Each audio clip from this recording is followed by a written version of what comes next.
प्यारे बच्चों, मैं Ramesh Sharma TGT medical working at government senior secondary school Sahla district Chamba आपका हर घर पाठशाला में बहुत बहुत स्वागत करता हूं।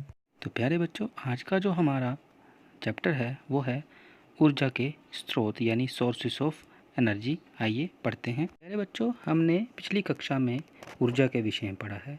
ऊर्जा का हमें पता है, कार्य करने की क्षमता को हम ऊर्जा कहते हैं। यानी किसी विद्यार्थी में 10 किलो भार उठाने की क्षमता होती है और किसी में 20 किलो भार उठाने की क्षमता होती है, उसे हम उसकी क्या कह सकते हैं, ऊर्जा कहते हैं। प्यारे बच्चों, हमने ऊर्जा के विभिन्न प्रकारों के बारे में पढ़ा है। रासायनिक ऊर्जा है, यांत्रिक ऊर्जा है, ऊष्मीय ऊर्जा है, रासायनिक ऊर्जा है, प्रकाश ऊर्जा है। ये विभिन्न प्रकार की ऊर्जाएं हैं। ऊर्जा संरक्षण का नियम भी हमने पढ़ा है, जिसके अनुसार ऊर्जा को ना तो पैदा किया जा सकता है ना ही खत्म किया जा सकता है, परंतु एक रूप से दूसरे रूप में इसको परिवर्तित कर सकते हैं। उदाहरण के तौर पर यदि हम किसी मोमबत्ती को जलाते हैं तो वह प्रक्रम क्या होता है, अत्यधिक ऊष्माक्षेपी होता है। ऊष्माक्षेपी क्या होता है, वो प्रक्रिया जिसमें ऊष्मा का उत्सर्जन होता है। और इस प्रकार जलने पर मोम की रासायनिक ऊर्जा किसमें परिवर्तित होती है, ऊष्मीय ऊर्जा तथा प्रकाशीय ऊर्जा में परिवर्तित हो जाती है। मोमबत्ती को जलाने पर अन्य उत्पाद जैसे कार्बन का भी निर्माण होता है। जैसा कि आप चित्र में देख पा रहे हैं, मोमबत्ती के जलने पर हमें प्रकाश ऊर्जा और ऊष्मीय ऊर्जा जो है वो प्राप्त होती है। और ऐसे उदाहरणों से हमें स्पष्ट होता है कि जिस ऊर्जा के स्रोत का उपयोग किया जाता है, उपभोक्त हो जाता है, वो पुनः प्राप्त नहीं हो पाता। प्यारे बच्चों, अब हम बात करते हैं ऊर्जा का उत्तम स्रोत। दैनिक जीवन में विभिन्न कार्यों को करने के लिए हम ऊर्जा के विविध स्रोतों का उपयोग करते हैं। ये ऊर्जा किसी न किसी स्रोत से प्राप्त होती है, जिसे ऊर्जा का स्रोत अथवा ईंधन कहा जाता है। उदाहरण के तौर पर जैसे रेलगाड़ियों को चलाने के लिए हम डीजल का उपयोग करते हैं। सड़कों के लैंपों को दीप्तमान बनाने में हम विद्युत का उपयोग करते हैं। तो अब ये प्रश्न उठता है कि किसे ऊर्जा का उत्तम स्रोत माना जाए। प्यारे बच्चों, अब बात आती है कि हमें उत्तम ईंधन का चयन किस प्रकार करना चाहिए, यानी हमें किन बातों का ध्यान रखना चाहिए। नंबर 1 है, ये दहन में कितनी ऊष्मा मुक्त करता है, यानी कि जब हम खाना पकाते हैं तो कितनी जल्दी पकता है। जैसे हम चाय बनाने के लिए या खाना बनाने के लिए आजकल क्या करते हैं, गैस का इस्तेमाल करते हैं, ना कि लकड़ी जलाते हैं, क्योंकि हमारा खाना जल्दी पकता है। क्या ये अत्यधिक धुआं उत्पन्न करता है, यानी धुआं तो नहीं फैलाता है जिससे हमारी आंखों को नुकसान हो जाए। क्या ये आसानी से उपलब्ध है, ये हमें जल्दी से आसानी से कहीं मिल जाए, ये नहीं कि हमें दूर जाना पड़े लेने के लिए, और पर्यावरण को नुकसान पहुंचाने वाला ना हो। उदाहरण के तौर पे आप देख रहे हैं, कंप्रेस्ड नेचुरल गैस प्राकृतिक संपीड़ित गैस है, ये एक पर्यावरण हितैषी है। इस प्रकार का ईंधन जो है हमें इसका चयन करना चाहिए। तो प्यारे बच्चों, अब हमें इस प्रकार कह सकते हैं कि एक उत्तम ऊर्जा का स्रोत वो है जिसके गुण हैं, नंबर 1, प्रति एकांक आयतन एवं प्रति एकांक द्रव्यमान अधिक कार्य करे, यानी 1 ग्राम वायु में जलने पर वो अधिक ऊर्जा प्रदान करे। नंबर 2, सरलता से उपलब्ध हो। नंबर 3, भंडारण व परिवहन में आसान हो, यानी ले जाने में आसान हो। और नंबर 4 है, सस्ता भी हो, यानी अत्यधिक महंगा नहीं होना चाहिए, ऐसा उत्तम ईंधन है। उदाहरण के तौर पर हमारा पेट्रोलियम गैस, ये सभी घरों में है आजकल, लिक्विड पेट्रोलियम गैस, जिसका ऊष्मीय मान है 11,900 किलो कैलोरी पर किलोग्राम। प्यारे बच्चों, अब अगला हमारा जो विषय है उसमें वो है ऊर्जा के पारंपरिक स्रोत, यानी जिनको हम इस्तेमाल करते आ रहे हैं। उसमें है नंबर 1, जीवाश्म ईंधन, जिसमें कोयला, पेट्रोलियम और प्राकृतिक गैस आते हैं। अगला है तापीय विद्युत संयंत्र, और तीसरा है जल विद्युत संयंत्र। आइए अब इनके बारे में हम चर्चा करते हैं।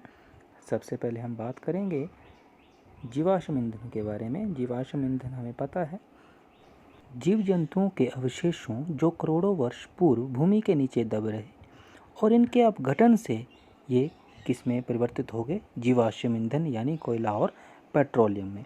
हमें पता है कोयला और पेट्रोलियम एक अनवीकरणीय स्रोत है, यानी इनका एक बार भंडारण समाप्त हो जाएगा तो पुनः इसका उपयोग नहीं कर पाएंगे हम।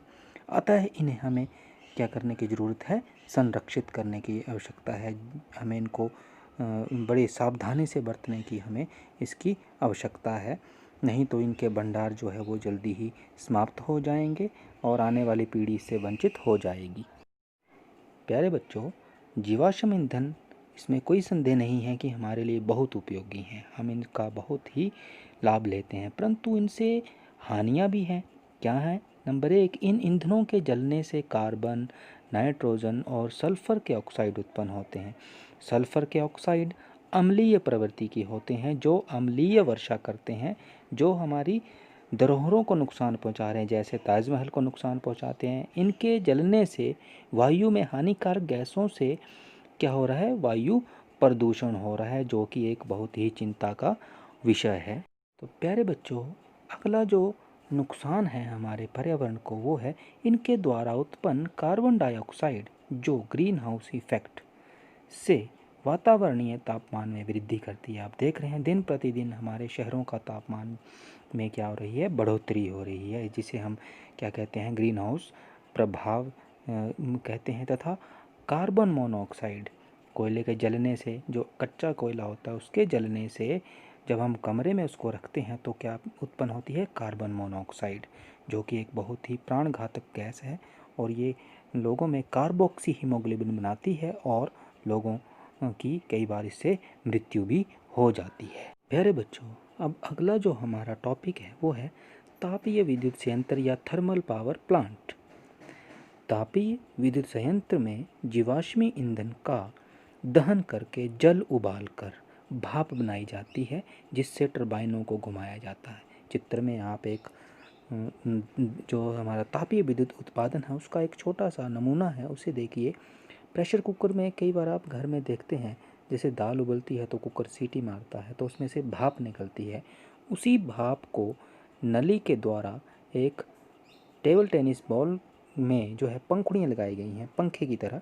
इस भाप को इसके ऊपर फेंका गया है और इस भाप से ये जो है पंखुड़ियाँ घूमती हैं और घूमने से जो इसकी गतिज ऊर्जा है वो किस में रूपांतरित होती है, यांत्रिक ऊर्जा में। और यांत्रिक ऊर्जा जो है इस डायनामो को, जिसको जनरेटर भी कहते हैं, इसको किस में कन्वर्ट करता है, विद्युत ऊर्जा में, जिससे साथ में हम उसको बल्ब के द्वारा प्रदर्शित कर सकते हैं जब ये बल्ब प्रदीप्त होता है।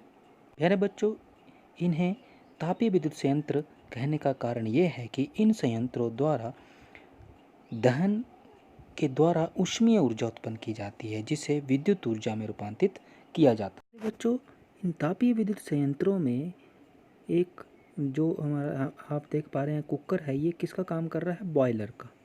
बॉयलर में जो है जल को गर्म किया जाता है, उबाला जाता है, इसके द्वारा जीवाश्म ईंधन के द्वारा ऊष्मा दी जाती है। चित्र में आप देख रहे हैं। तो वहाँ पे जो भाप बनती है उसके जल के उबलने से वो किसके ऊपर गिरती है, टरबाइन के ऊपर। टरबाइन जो है के घूमने से जो है उस स्थितिज ऊर्जा किस में बदलती है, यांत्रिक ऊर्जा में। तो यांत्रिक ऊर्जा जो है डायनामो, जिससे इससे कनेक्टेड रहता है, तो डायनामो उसको यांत्रिक ऊर्जा को किस में कन्वर्ट करता है, विद्युत ऊर्जा में। तो बॉयलर किससे जुड़ा है, टरबाइन से। टरबाइन किसके साथ जुड़ा होता है, कंडेंसर से, यानी जो जल उबलता है वो फिर से द्वारा क्या बन जाता है, भाप से क्या बन जाता है, जल बन जाता है, और जल को द्वारा फिर से पंप के द्वारा किस में भेजा जाता है, बॉयलर में। इस तरह से ये प्रक्रिया चलती रहती है। जल उबलता है और जल से भाप बनती है, भाप से फिर जल बनता है और उस जल को फिर से द्वारा किस में भेज दिया जाता है, बॉयलर में। प्यारे बच्चों, अगला जो हमारा टॉपिक है वो जल विद्युत संयंत्र यानी हाइड्रो इलेक्ट्रिक प्रोजेक्ट। इसमें जल विद्युत संयंत्र में ऊंचाई से गिरते जल की स्थितिज ऊर्जा को विद्युत ऊर्जा में परिवर्तित किया जाता है। हमें पता है कि हम ऊर्जा को एक रूप से दूसरे रूप में परिवर्तित कर देते हैं, यही सिद्धांत यहाँ पे जो है कार्य करता है। जल विद्युत संयंत्र, जिसमें विद्युत उत्पन्न करने के लिए नदियों के जल को यानी उनको बहाव को रोककर जो है बांध का निर्माण किया जाता है, ऊंचे ऊंचे बांध बनाए जाते हैं। इन जलाशयों में जल संचित रहता है, यानी उसमें स्टोर रहता है, इकट्ठा रहता है। उस जल में कौन सी ऊर्जा होती है? स्थितिज ऊर्जा होती है। बांध के आधार पर स्थापित टरबाइन, ये आप देख पा रहे हैं चित्र में, के ब्लेडों पर जल गिराया जाता है। चलिए, जब ये चित्र में आप देखिए, जल कपाट जब खोलते हैं तो ये जल टरबाइन पर गिरता है। टरबाइन के घूमने से जो है यांत्रिक ऊर्जा पैदा होती है। और जो टरबाइन है किससे जुड़ी है? जनित्र से जुड़ी होती है। तो टरबाइन की यांत्रिक ऊर्जा को वो किस में परिवर्तित करता है? विद्युत ऊर्जा में परिवर्तित करता है। और वहाँ पे जो विद्युत का उत्पादन होता है वो पावर लाइन, जिसको हम हाई टेंशन वायर भी कहते हैं, आपने देखी होंगी, उससे जो है अलग अलग प्रदेशों को उसको सप्लाई कर दिया जाता है। आइए प्यारे बच्चों, जल विद्युत संयंत्र का एक छोटा सा नमूना देखते हैं। आप देख रहे हैं ये पहिया जल के गिरने से निरंतर घूम रहा है। इसके घूमने से यांत्रिक ऊर्जा उत्पन्न हो रही है। और यांत्रिक ऊर्जा को आप देख रहे हैं, ये जनित्र जुड़ा हुआ है। इस यांत्रिक ऊर्जा को जनित्र किस में परिवर्तित कर रहा है? विद्युत ऊर्जा में परिवर्तित कर रहा है। अब देखिए विद्युत का उत्पादन हो रहा है। प्यारे बच्चों, जो हमारे बड़े बड़े विद्युत उत्पादन संयंत्र हैं, जैसे भाखड़ा डैम है, नाथपा चाकड़ी प्रोजेक्ट है, चमेरा प्रोजेक्ट है, उनमें भी यही सिद्धांत कार्य करता है। आप देख रहे हैं चित्र में, टरबाइन जो है वो जनित्र से जुड़ा होता है। टरबाइन पर जब जल गिराया जाता है तो टरबाइन के पंखे घूमते हैं। उसके घूमने से यांत्रिक ऊर्जा उत्पन्न होती है। और इस यांत्रिक ऊर्जा को जनित्र किस में परिवर्तित करता है? विद्युत ऊर्जा में परिवर्तित करता है। और जिसे जो है तारों के द्वारा बड़ी बड़ी जो संचरण लाइनें जिनको बोलते हैं, घरों और व्यवसायों तक बिजली जो है वो पहुंचाई जाती है। तो ये जो बांध है ये हमारे लिए बहुत ही महत्वपूर्ण है।